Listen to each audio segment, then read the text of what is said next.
ಎಲ್ಲಿಂದ ಹೇಗೆ ಯಾರಿಂದ ನನಗೆ ಗೊತ್ತಿಲ್ಲ, ಆದರೆ ನಾನು ತರ್ತೀನಿ.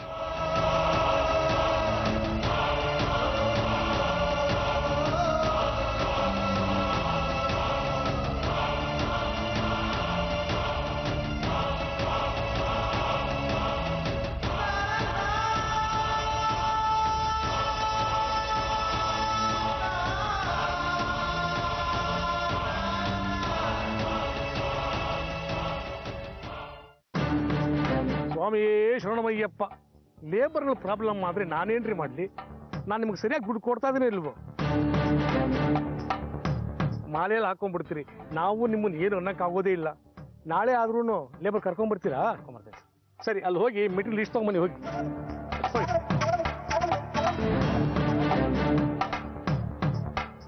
ಹಲೋ,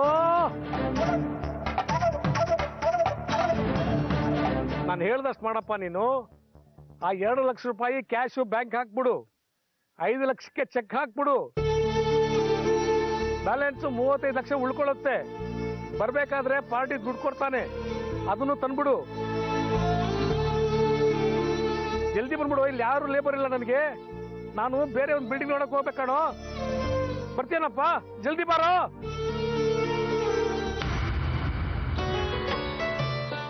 ಯಾಕೋ ಪುರುಷೋತ್ತಮ ಡಲ್ ಆಗಿದ್ಯಾ? ದುಡ್ಡು ಬೇಕಾಗಿತ್ತೇನೆಯಾ? ಮನೆ ಕಡೆ ಪ್ರಾಬ್ಲಮ್? ಇಲ್ಲ ಸರ್, ಹಾಗೇನಿಲ್ಲ. ಏನಾದ್ರು ಹೇಳು, ನನ್ನ ಹತ್ರ ನಾಚ್ಕೊಂಬೇಡ. ಎಷ್ಟೇ ಆದ್ರೂ ನೀನು ನಮ್ಮ ಹುಡುಗ, ನಿನ್ಗಲ್ದು ಇನ್ಯಾರಿಗೆ ಮಾಡಬೇಕು? ಇಲ್ಲ ಸರ್, ಆ ಥರ ಸಮಸ್ಯೆ ಏನಿಲ್ಲ. ಹಾಗೇನಾದ್ರೆ ಇದ್ರೆ ಕೇಳ್ತೀನಿ ನಾನು. ಏನಿದ್ರು ಕೇಳಯ್ಯ. ಈ ರಾತ್ರಿ 12 ಗಂಟೆಗೆ ಬಂದು ಮನೆ ಬಾಗಿಲು ತಟ್ಟಿದ್ರು ಯಾವ ತಪ್ಪು ಇಲ್ಲ. ಮನೆ ಕಡೆ ಬರ್ತಿರೋ? ಯಾಕೆ ಇತ್ತೀಚೆ ಮನೆ ಕಡೆ ಬರ್ತಾ ಇಲ್ಲ? ಅಕ್ಕ ನೀನು ಕೇಳ್ತಿರ್ತಾಳ ಕಣೋ. ಬರ್ತೀನಿ ಸರ್. ನಿಜ ಬರ, ಊಟ ಮಾಡ್ಕೊಡೋಣ. ಇಲ್ಲ ಸರ್, ಕೆಲಸ ಇದೆ, ನಾನು ಹೊರಡ್ತೀನಿ. ನಾನು ದುಡ್ಡು ಗಿಡ್ಡು ಏನು ಬೇಡ ಸರ್. ನಿಜ ನಿಜ ಸರ್. ಸರಿ, ಆಯ್ತು, ಬರ್ತೀನಿ ಸರ್. ಒಳ್ಳೆ ಒಳ್ಳೆ.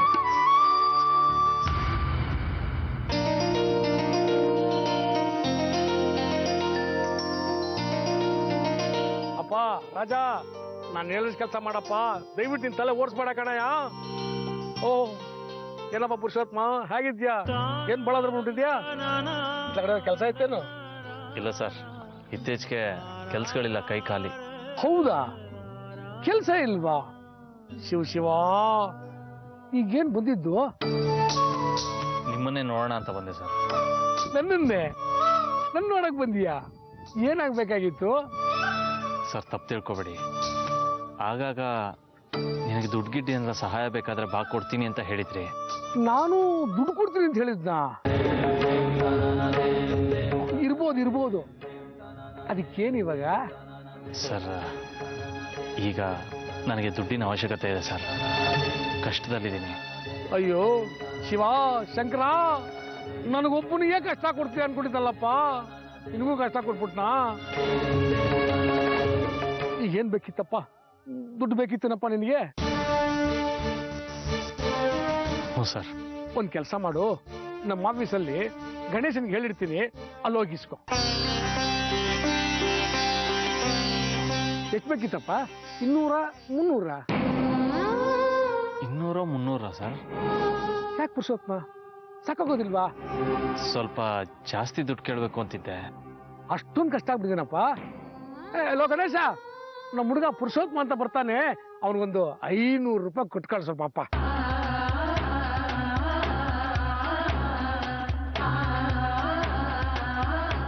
ಯಾಕಪ್ಪ, ಸಾಕೋಗೋದಿಲ್ವಾ?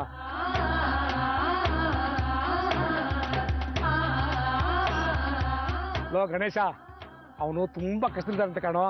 1000 ರೂಪಾಯಿ ಕೊಟ್ಟು ಕಳಿಸ್ಬಿಡ, ಮುಂದಿನ ತಿಂಗಳು ತಿರ್ಸ್ಬಿಡ್ತಾನಂತೆ. ಓಕೆನಪ್ಪ, ಓಕೆ ಇಟ್ಬಿಡು. ಜೋತ್ಮ, ಒಂದು ಕೆಲಸ ಮಾಡು, ನಮ್ಮ ಆಫೀಸ್ಗೆ ಹೋಗು, ಗಣೇಶ ಇರ್ತಾನೆ, ದುಡ್ಡು ಕೊಡ್ತಾನೆ, ಇಸ್ಕೊ ಹೋಗು. ಪರವಾಗಿಲ್ಲ, ಬೇಡ ಸರ್. ಯಾಕಪ್ಪ, ಏನಾಯ್ತು? ದುಡ್ಡು ಬೇಡವಾ? ನಾ ಕೇಳಬೇಕು ಅಂತಿದ್ದು 1,000 ಅಲ್ಲ ಸರ್, 50,000. 50,000? ನಿನ್ಗ ನಾನು ಕೊಡ್ಬೇಕಾ? ಸಾಲನ? ಎಂಥ ಕೆಲಸ ಮಾಡ್ಬಿಟ್ಟು ಪುರುಷೋತ್ತಮ, ಬೆಳಗ್ಗೆ ತಾನೆ 50 ಲಕ್ಷ ಇತ್ತು. ಯಾರೋ ಪಾರ್ಟಿ ಬಂದ್ರು ಕೊಟ್ಬಿಟ್ನಪ್ಪ. ನಾನು ಸ್ವಲ್ಪ ಮುಂಚೆ ಬರ್ಬಾರ್ದಾಗಿತ್ತ.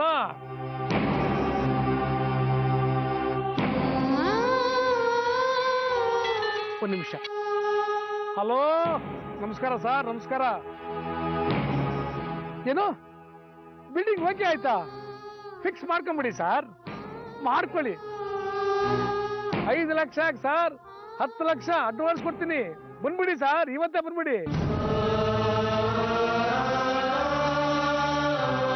ನಾಳೆನಾ? ಸರಿ ಸರ್, ಆಯ್ತು ಸರ್, ಆಯ್ತು, ನಾಳೆನೇ ಬಂದ್ಬಿಡಿ ಸರ್. Thank you. ಪುರುಷೋತ್ತಮ, ಒಂದು ಕೆಲಸ ಮಾಡು, ಬ್ಯಾಂಕ್ ಹೋಗು, 50,000 ರೂಪಾಯಿನ ಈಸಿಯಾಗೆ ಕೊಡ್ತಾರೆ, ತಗೊಂಡ್ಬಿಡು. ನನಗೆ ಸ್ವಲ್ಪ ಕೆಲಸ ಇದೆ, ಬರ್ತೀನಿ, ಆಮೇಲೆ ಸಿಗ್ತೀನಿ ನಿನಗೆ. ಹಲೋ, ಹಾ ಹೌದಪ್ಪ, ಜಲ್ದಿ ಬಂದ್ಬಿಡು. 5 ಲಕ್ಷ ತಗೊಂಬಾರ, ನೀನು ಕಾಯ್ತಾ ಇದ್ದೀನಿ ನಾನು.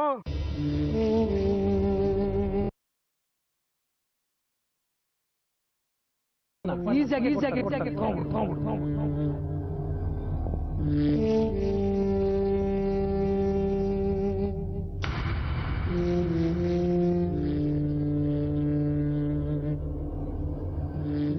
ನೋಡಿ, ಬ್ಯಾಂಕಲ್ಲಿ ಸಾಲ ಹಣ ಇಲ್ಲದೆ ಇರೋರ್ಗಲ್ಲ, ಹಣ ಇರೋರಿಗೆ ಕೊಡೋದು.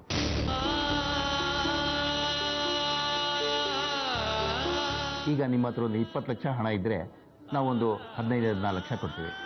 ನಿಮ್ಮ ಹತ್ರ ಒಂದು 50 ಲಕ್ಷ ಹಣ ಇದ್ದರೆ ನಾವು ಒಂದು 40-42 ಲಕ್ಷ ಹಣ ಕೊಡ್ತೀವಿ. ಒಟ್ಟಿನಲ್ಲಿ ನಿಮ್ಮ ಹತ್ರ ಎಷ್ಟು ಹಣ ಇದೆ ಅನ್ನೋದು ಮುಖ್ಯ. ಎಷ್ಟಿದೆ ನಿಮ್ಮ ಹತ್ರ? ಈಗ ಸದ್ಯಕ್ಕೆ ಏನೂ ಇಲ್ಲ ಸರ್. ಹೋಗಲಿ, ಸ್ಯಾಲ್ರಿ ಸರ್ಟಿಫಿಕೇಟ್ ಇದೆಯಾ? ಸ್ಯಾಲ್ರಿ ತಗೊಳ್ಳೋ ಅಂತ ಕೆಲಸ ಮಾಡ್ತಾ ಇಲ್ಲ ಸರ್. ನಾನು ಏನು ಕೆಲಸ ಮಾಡ್ತೀರಾ? ಸರ್, ಮದುವೆ ಅರೇಂಜ್ಮೆಂಟ್ಸ್ ಎಲ್ಲ ಮಾಡ್ತೀನಿ ಸರ್. ಮದುವೆ ಅರೇಂಜ್ಮೆಂಟ್ಸ್ ಮಾಡ್ತೀನಿ ಅಂತೀರಾ, ಸೆಕ್ಯೂರಿಟಿಗೆ ಏನು ಕೊಡ್ತೀರಾ? ಮನೆ ಇದೆ ಸರ್. ಸರಿ, ಅದ್ರ ಪತ್ರ ಕೊಡಿ, ಸಾಲ ಕೊಡ್ತೀವಿ.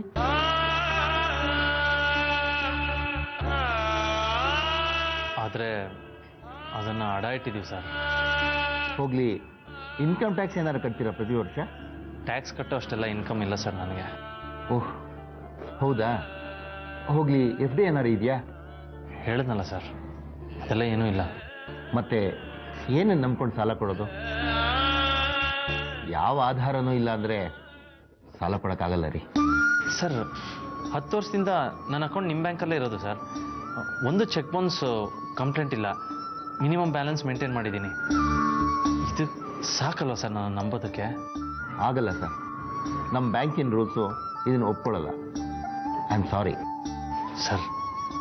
ಪ್ಲೀಸ್ ಸರ್, ಹಾಗೆ ಹೇಳ್ಬೇಡಿ. ತುಂಬ ಪ್ರಾಬ್ಲಮಲ್ಲಿದ್ದೀನಿ ಸರ್. ಆಗಲ್ಲ ಅಂತ ಹೇಳಿದ್ನಲ್ಲ. ನೋಡಿ, ಇದ್ರ ಬಗ್ಗೆ ಫರ್ದರ್ ಡಿಸ್ಕಷನ್ ಮಾಡೋದು ಬೇಡ. Please, you may go now.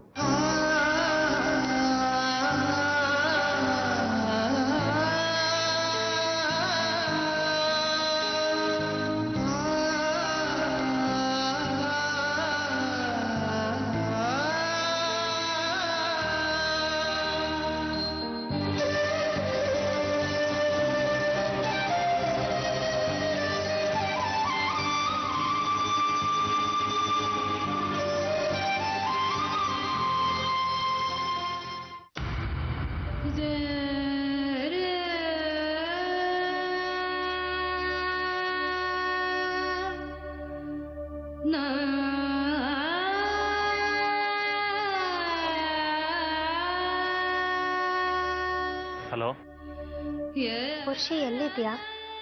ಹಣ ಹೊಂಚ್ತಾ ಇದ್ದೀನಿ. ಗೊತ್ತು, ನೀ ಅದಕ್ಕೆ ಹೋಗಿದ್ಯಾ ಅಂತ. ಎಷ್ಟು ಸಿಕ್ತು? ಎಲ್ಲಿ ಸಿಗುತ್ತೆ ಚೈತ್ರ? 1 ಪೈಸಾನೂ ಸಿಗಲಿಲ್ಲ. ಹೇಳಕ್ಕಷ್ಟೇ ಎಲ್ಲರೂ ದಾನಿಗಳು, ದಾನಶೂರಕರು. ಕೊಡಬೇಕಾಗಿ ಬಂದಾಗ ಯಾರೂ ಮುಂದೆ ಬರಲ್ಲ. ಈಗೇನು ಮಾಡಬೇಕು ಅಂತನಾದರೂ ಯೋಚನೆ ಮಾಡಿದ್ಯಾ?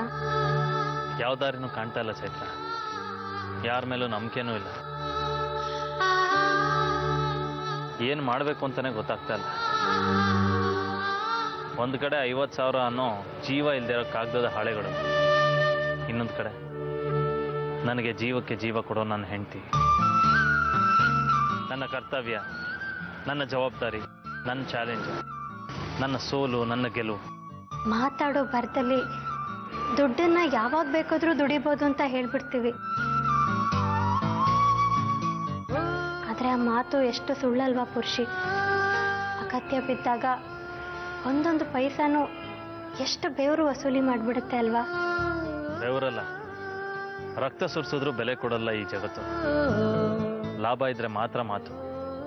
ನಮ್ಮ ಕಡೆ ನೋಡ್ತಾರೆ, ನಮ್ಮ ಮಾತನ್ನು ಕೇಳ್ತಾರೆ. ಆದ್ರೆ ಏನು ಮಾಡೋದು, ನನಗೆ ಈ ಲಾಭ ನಷ್ಟ ದಾರಿ ಪರಿಚಯನೇ ಇಲ್ಲ. ನನಗೆ ಗೊತ್ತಿರೋದು ಒಂದೇ ದಾರಿ, ಸತ್ಯದ ದಾರಿ. ಅದ್ಯಾವತ್ತೂ ನನ್ನ ಕೈ ಕೊಟ್ಟಿಲ್ಲ, ನನ್ನ ಕೈ ಬಿಡೋದೂ ಇಲ್ಲ. ಯೋಚನೆ ಮಾಡಬೇಡ ಚೈತ್ರ. 50,000 ರೂಪಾಯಿ ಸಿಕ್ಕೇ ಸಿಗುತ್ತೆ ಅಂತ ನನ್ನ ಮನಸ್ಸು ಹೇಳ್ತಾ ಇದೆ. ಯಾಕೆಂದ್ರೆ ಇಲ್ಲಿ ಪ್ರಶ್ನೆ 50,000ದಲ್ಲ, ನಾನು ನನ್ನ ಹೆಂಡ್ತಿನ ಕಾಪಾಡ್ತೀನ ಅನ್ನೋದು.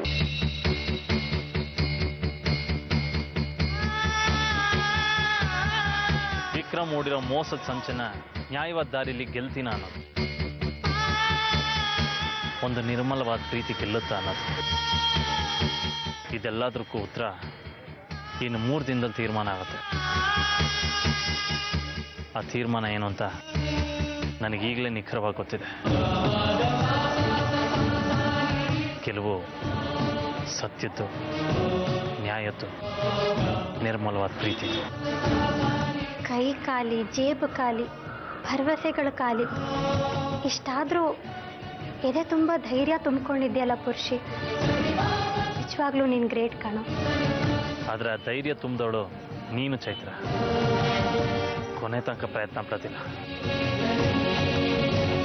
ಬಾಯ್.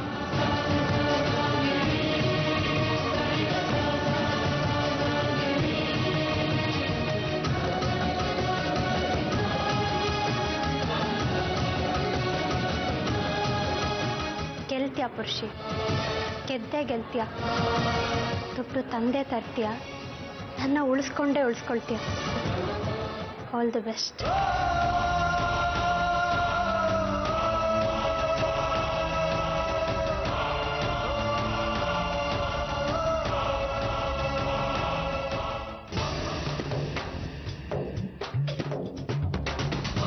ಹಲೋ ಸರ್, ನಿಂತ್ಕೊಳ್ಳಿ.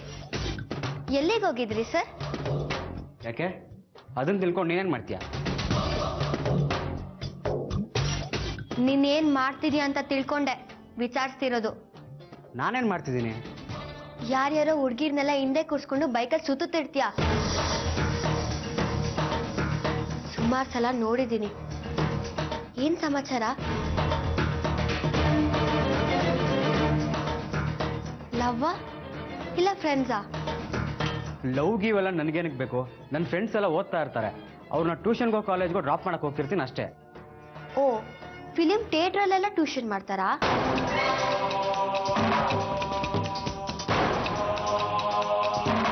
ನಿನ್ನೆ ಫಿಲಿಂ ಥಿಯೇಟ್ರಿಂದ ಒಂದು ಹುಡುಗಿನ ಕೂರ್ಸ್ಕೊಂಬಂದಿಲ್ಲ ಅಂತ ಹೇಳ್ಬಿಡು.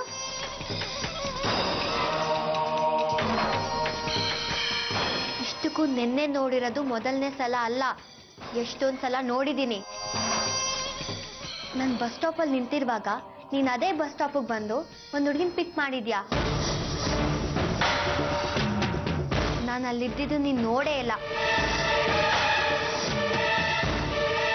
ಹೇಳ ಇದನ್ನೆಲ್ಲ ಅಪ್ಪಂಗೆ. ಹೇಯ್, ಈ ತಲೆ ಹಟ್ಟೆಗಳೆಲ್ಲ ನನ್ನ ಹತ್ರ ಇಟ್ಕೋಬೇಡ. ನಾನು ಯಾರ ಜೊತೆ ಓಡಾಡ್ತೀನಿ, ಎಲ್ಲಿ ಹೋಗ್ತೀನಿ ಅದೆಲ್ಲ ನಿನಗೇನಿಕ್ಕೆ. ನಿನ್ನ ಕೆಲಸ ಎಷ್ಟಿದೆ ಅಷ್ಟು ಮಾತ್ರ ನೋಡ್ಕೊ. ಅತಿ ಬುದ್ಧಿವಂತಿಕೆ ತೋರಿಸಿದ್ರೆ ನಿನಗಿನ್ನೂ ನನ್ನ ವಿಷಯ ಸರಿಯಾಗಿ ಗೊತ್ತಿಲ್ಲ. ಓ, ನನಗೆ ಆವಾಜ್ ಆಗ್ತ್ಯಾ? ಹಾಗಿದ್ರೆ ಹೇಳಲೇಬೇಕು ಅಪ್ಪಂಗೆ.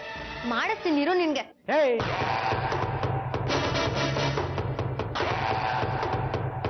ನನಗೆ ಕೋಪ ಬಂದ್ರೆ ತಂಗಿ ಗಿಂಗಿ ಅಂತೆಲ್ಲ ಏನು ನೋಡಲ್ಲ.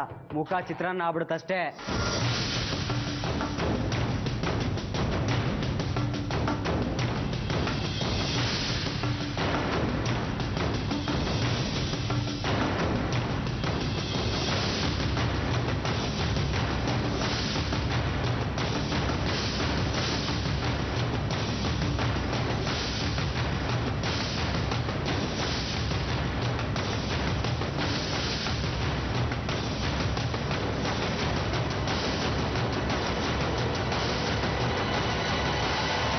ಸುಜಿತ್? ಇದಾ ತಂಗಿ ಜೊತೆ ವರ್ತಿಸೋ ರೀತಿ? ತಂಗಿ ಜೊತೆ ಹೀಗೆ ಮಾತಾಡ್ತಾರ? ಒಂದು ಹೆಣ್ಮಗು ಅನ್ನೋ ಪ್ರಜ್ಞೆ ಬೇಡ? ತಪ್ಪು. ಅಪ್ಪ ಅವ್ನು ನನ್ನ ಜೊತೆ ಈ ರೀತಿ ನಡ್ಕೋಣ ಅಂತ ನನಗೆ ಬೇಜಾರಿಲ್ಲ. ನನಗೆ ಬೇಜಾರಿರೋದೇ ಬೇರೆ ವಿಷಯಕ್ಕೆ. ಹೇಳಲಾ?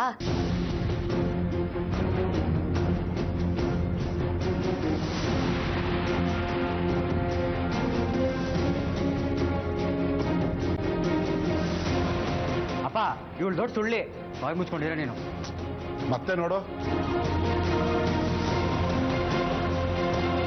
ಪಲ್ಲವಿ, ಅದೇನು ವಿಷಯ ಹೇಳು.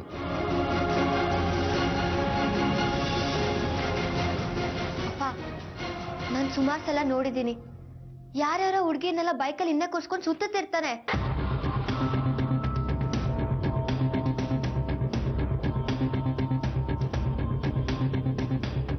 ಫಿಲಮ್ಗೂ ಕರ್ಕೊಂಡು ಹೋಗ್ತಿರ್ತಾನೆ. ನಾನು ನನ್ನ ಕಣ್ಣಾರ ನೋಡಿದ್ದೀನಪ್ಪ. ನಿಜ ಏನೋ?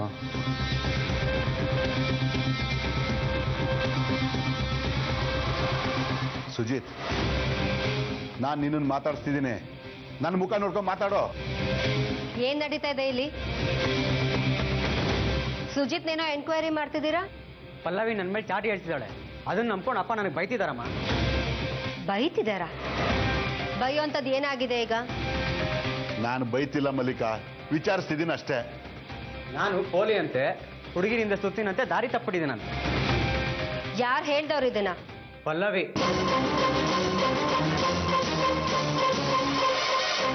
ಓ, ನನ್ ಮಗ ಪೋಲಿನಾ?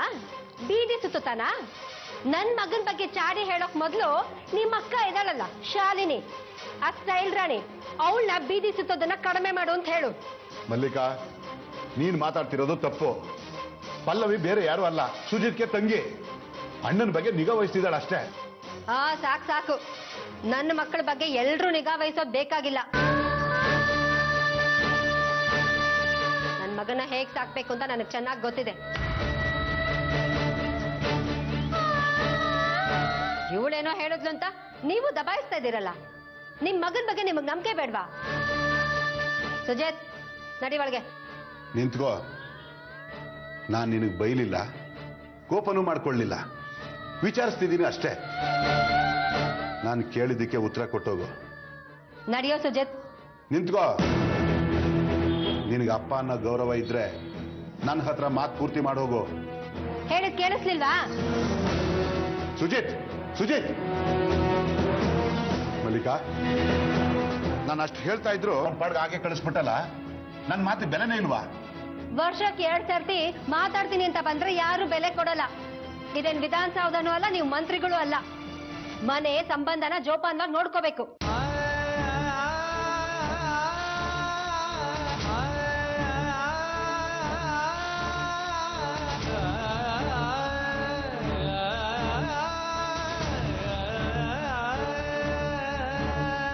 ಸಾರಿ ಅಪ್ಪ.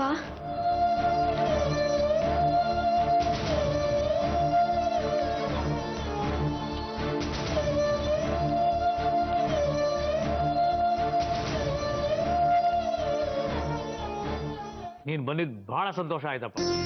ಇಷ್ಟು ಬ್ಯುಸಿನಲ್ಲೂ ಜ್ಞಾಪಕ ಇಟ್ಕೊಂಡು ಇಲ್ಲಿವರೆಗೂ ಬಂದಿಯಲ್ಲ. ಓಹೋ, ಬಾ ಪುರುಷೋತ್ತಮ. ಏನಪ್ಪ, ಹೇಗಿದ್ಯಾ? ಎಲ್ಲಿ ಕೆಲಸ ಮಾಡ್ತಿದ್ಯಾ? ಎಲ್ಲೂ ಇಲ್ಲ ಸರ್, ಮನೆ ಕಡೆ ಸ್ವಲ್ಪ ತೊಂದರೆ ಇತ್ತು, ಅದನ್ನೇ ಮಾತಾಡೋಣ ಅಂತ ಬಂದೆ. ಏನು ಹೇಳು ಸರ್. ನಿಮ್ಮ ಜೊತೆ ಸ್ವಲ್ಪ ಪ್ರೈವೇಟಾಗಿ ಮಾತಾಡಬೇಕಾಯಿತು. ಪರವಾಗಿಲ್ಲ, ಹೇಳು. ನಾನು ಇವನು ಕಾಸ ನಾ ಹೇಳ್ತಾ ಇದ್ದಾನ ಪುರುಷೋತ್ತಮ ಅಂತ, ನಮ್ಮ ಹತ್ರನೇ ಕೆಲಸಕ್ಕಿದ್ದ. ಒಳ್ಳೆ ಹುಡುಗ, ಸದ್ಯಕ್ಕೆ ಟೈಮ್ ಸರಿ ಇಲ್ಲ.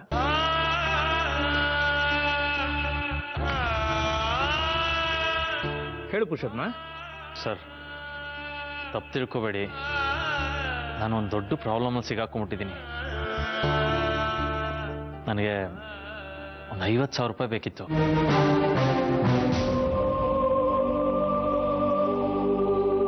ನನಗೆ ಗೊತ್ತು ತುಂಬ ದೊಡ್ಡ ಮೊತ್ತ ಅಂತ. ಆದರೆ ದುಡ್ಡನ್ನು ಕೇಳೋಕ್ಕೆ ನನಗೆ ಹತ್ತಿರದವರು ಅಂತಿರೋದು ನೀವು ಒಬ್ಬರೇ. ದಯವಿಟ್ಟು ಕೊಟ್ಟಿರಿ ಸರ್, ಹೇಗಾದರೂ ಮಾಡಿ ತೀರಿಸ್ಬಿಡ್ತೀನಿ ನಾನು. ಪುರುಷೋತ್ತಮ, ನಿನ್ನ ಜಾಣ ಅನ್ಲೋ ಪೆದ್ದ ಅನ್ಲೋ, ಹೇಗಾದರೂ ಮಾಡಿ ತೀರ್ಸೋದು ಅಂದರೆ ಹೇಗಪ್ಪ ಹೇಳು.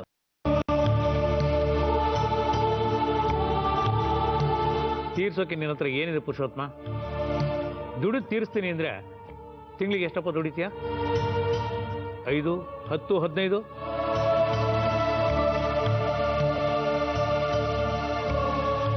ಅದರಲ್ಲಿ ನಿನ್ನ ಖರ್ಚು, ಮನೆ ಖರ್ಚು ಎಲ್ಲ ಕಳೆದು ಎಷ್ಟಪ್ಪ ಉಳಿಯುತ್ತೆ?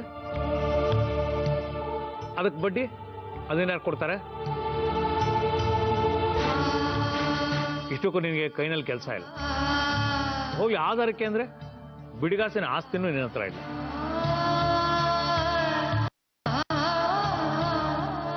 ಕೇಳಕ್ಕೆ ಒಂದು ಲೆಕ್ಕಾಚಾರ ಬೇಡವಾ? ಮಿತಿ ಬೇಡವಾ?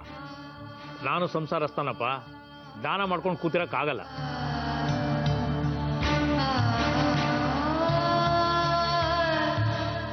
ತಾಯ್ದು ಅಂತ ಒಂದು ಮನೆ ಇತ್ತು, ಅದನ್ನು ಅಡ ಇಟ್ಟಿದ್ಯಾ? ಅಕ್ಕನ ಮದುವೆಗೆ ಅಂತ ಮನೇನ ಅಡ ಇಟ್ಬಿಟ್ಟೆ. ಏನು ಮಾಡಬೇಕು ಅಂತ ನೀವೇ ಹೇಳಬೇಕು ಸರ್. ನಿಮ್ಗೆ ಹಣ ನಾನು ಕೊಡ್ತೀನಿ.